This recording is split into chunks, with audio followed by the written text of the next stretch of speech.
Hello? There's a castle-like mansion in Denver, full of dark history and tragedy. Some say it's haunted by spirits of the past. Is there anyone down here with us? Lisa? It said yes? We investigate the mysteries of the Patterson Inn. Constructed of red sandstone, quarried out of Colorado Springs' Garden of the Gods, the mansion was completed in 1891 under the instruction of Thomas B. Croak. Mr. Croak moved into the mansion with his wife, 2 children, and his parents.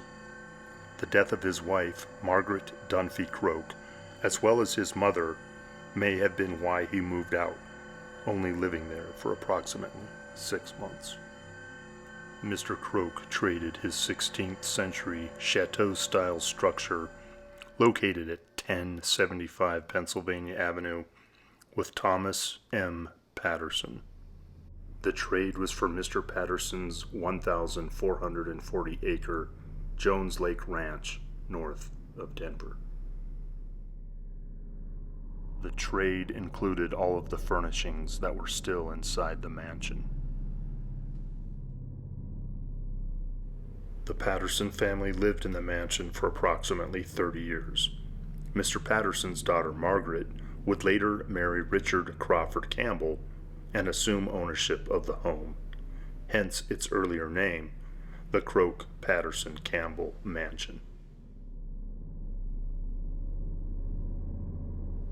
Jennifer and I stayed at the Biltmore room on the 2nd floor. It's pretty nice. This room is purported to be haunted by Thomas Patterson's wife, Catherine Patterson, who passed away in this room from cholera in July of 1902. Guests in this room have reported the lights unexpectedly going on and off. On July 23, 1916, Mr. Thomas Patterson died of cardiac arrest. The spirit of the Democratic senator is believed to still linger in the basement bar of the mansion. This used to be Thomas Patterson's smoking room. That's him with his daughter in that picture. And anyhow, there's supposed to be a lot of activity down here. Don't know if you can see it, but if you look real close, there's a burn pattern inside the wood. That's original wood. That is believed to be the spot where Mr. Thomas Patterson would extinguish his cigar every night before going up to retire for the evening. The stories of this mansion that is over 125 years old are terrible, tragic, and terrifying. They are a blend of the mansion's historical past and urban legend. We met up with the Patterson Inn's owner, Chris Chiari, to try to uncover what is real and what is not. What personal experiences have you had? Very first night that I came up on the house, and I shared this on Portals to Hell, I walked up on the house a little after 10 o'clock, and I had a plan of turning this into a bed and breakfast, but I don't want to give it away. If you know the address over the door, it's a very specific number. It has a cultural significance, 420, I'll let it out. Records show that the original address of 1075 Pennsylvania Avenue was changed in 1932 to somewhere between 420 and 430 East 11th Avenue. Today, the mansion is listed at 420 East 11th Avenue. And a ghost up on the 3rd floor yelled out the window at me, "Get off the effing grass." Like she was talking in my ear. It was my very first experience. And did you experience seeing somebody in the turret window? I had the impression of a young woman. Could this be the spirit of Mrs. Patterson observed in the upper window? And the feeling was, because I know there have been a number of suicides in the house, my first impression was it was someone who was just uncomfortable with what is this very unique, socially transformative moment in American culture. As far as the story or the urban legend, whatever you want to call it, regarding the dogs on the third floor, was it? Yeah, it was the turret. Turret. Right above me right now, that turret, that's the window that the dogs are purported to have been thrown out. A popular story associated with the mansion is that of 2 guard dogs that fell to their deaths from the third floor turret. The dogs were used due to break-ins on the property during construction. Though there are several versions of this story, the basic narrative is that the dogs were either thrown or jumped through the plate glass window by someone or something in the house. Chris Chiari has his own account of this story. So there's conflicting stories online about this. Do you have any theories or input about this? The property was going through renovations. It was an abandoned building. It had just been saved, so it's early. The mansion was saved from demolition by realtor Mary Ray, who had the property listed as a Denver landmark on the National Registry of Historic Places in 1973. And they're doing renovations to turn the building into offices. The workers are complaining that tools are going missing, and so the owner puts 2 Dobermans into the property, and the one night they're here, they're found dead the next day on the landing right behind my back. Let's remember the world we lived in the late 1970s. We had a large population of Vietnam veterans who had come home, and a number of veterans that came home who were struggling with opioid addictions, heroin. Sure. If you were in a crisis of struggle and were homeless at that point, would you look to survive on the street, or would you look to survive in this beautiful old 12,000 square foot castle?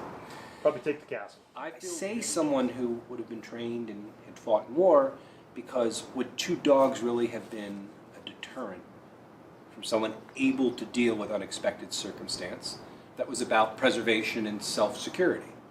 Sure. And so I feel very confident that likely one of the hammers that went missing was used to probably harm the dogs.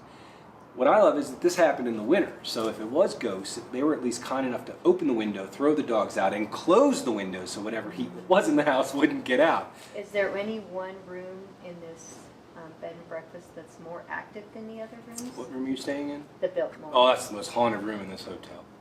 The Biltmore. Is it? Prague, Biltmore, number 9, and Da Vinci. Okay. Of the 9 rooms, are the 4 that I hear the most. Those who have visited the home have witnessed seeing the movement of mysterious figures and the spirit of a woman walking up and down the staircase. Some believe this to be Mrs. Patterson. So we're doing an excavation in the basement, and I kept thinking, wow, this is dirt and earth that has not been exposed to air for 127 Wow. years Yes. since this basement was put in. Renovations by the previous owners have revealed artifacts in the ceiling and walls that are over a century old. The bones and remains of animals have also been discovered within the mansion. Another mysterious story concerning the house is that of a woman who lost an infant child and had it buried in the nearby Mount Prospect Cemetery, which is today now Denver's Cheeseman Park. Late one night, the woman left the house with a sense of purpose. Walking in the darkness, she returned to the cemetery with a grim confidence as she quickly located her child's grave. She removed it from the ground. Once back at the mansion, the grieving woman buried her infant in its new grave, underneath the stone and concrete of the basement floor just in front of the chimney's ash pit. Today, the letter S is still visible on the basement floor. This is believed to be where the body of the infant child rests. Days later, the lifeless body of the woman was discovered inside the mansion's tower. Is this story even true? Or is this just another thread of the tangled network of stories that surrounds this mansion?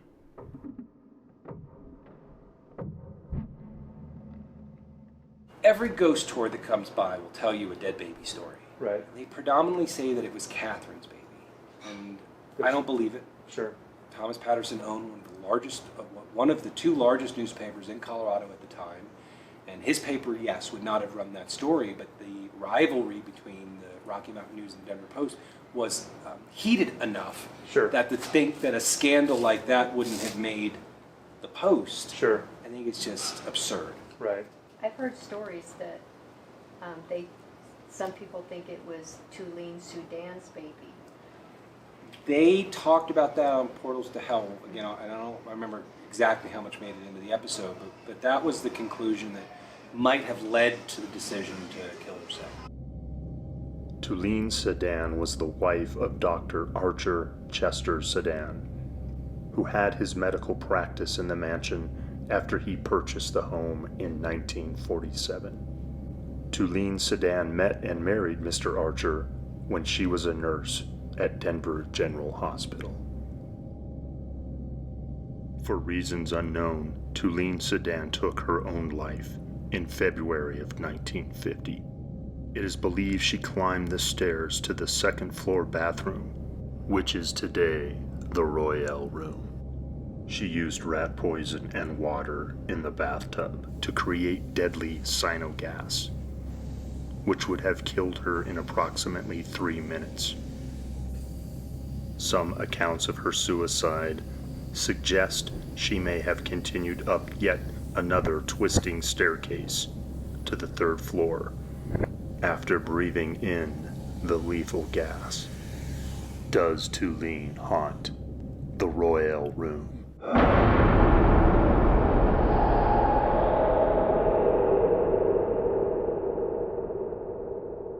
The story of the grieving mother relocating the corpse of her infant in the basement of the mansion does not appear to be that of Tulane Sedan. In fact, there is no evidence of this story even being true.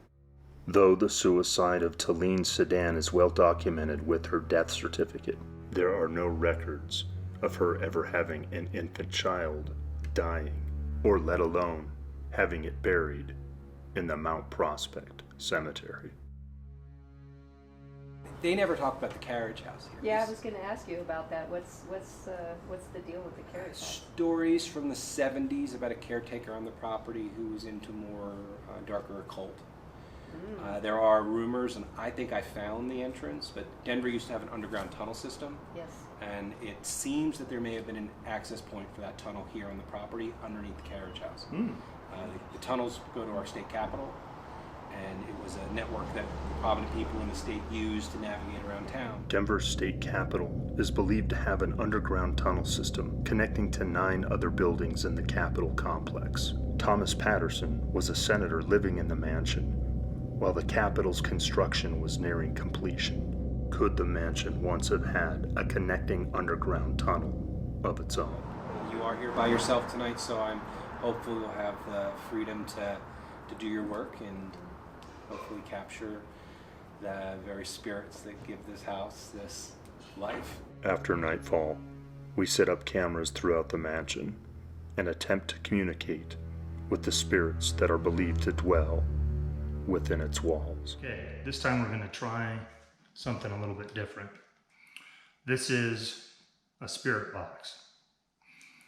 So basically this is a transistor radio with the ability to scan multi-channels at varying rates of speed, both on an FM and an AM frequency. So the idea is spirits or ghosts are believed to be able to interact with different radio frequencies inside of white noise to communicate with the living. Is there any real science behind this? Not really. It's more of a pseudoscience. So I don't know if I 100% agree or believe in this type of approach to communicating with spirits. But It's worth a shot. We're down in your basement, what used to be Mr. Patterson's smoking area. Is there anyone down here with us? What did it say? It said yes? Who's down here with us? Mount Prospects? Are you down here, Mr. Patterson? Mr. Sudan? Mrs. Sudan. Whoa, I heard a yes. Late in the evening, we heard what sounded like a door slamming shut violently. It sounded like it came from the basement. We went down to investigate with a growing sense of trepidation.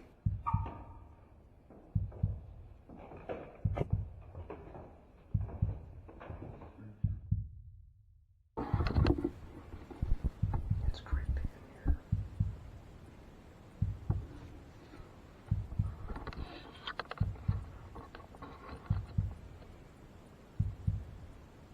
Hello?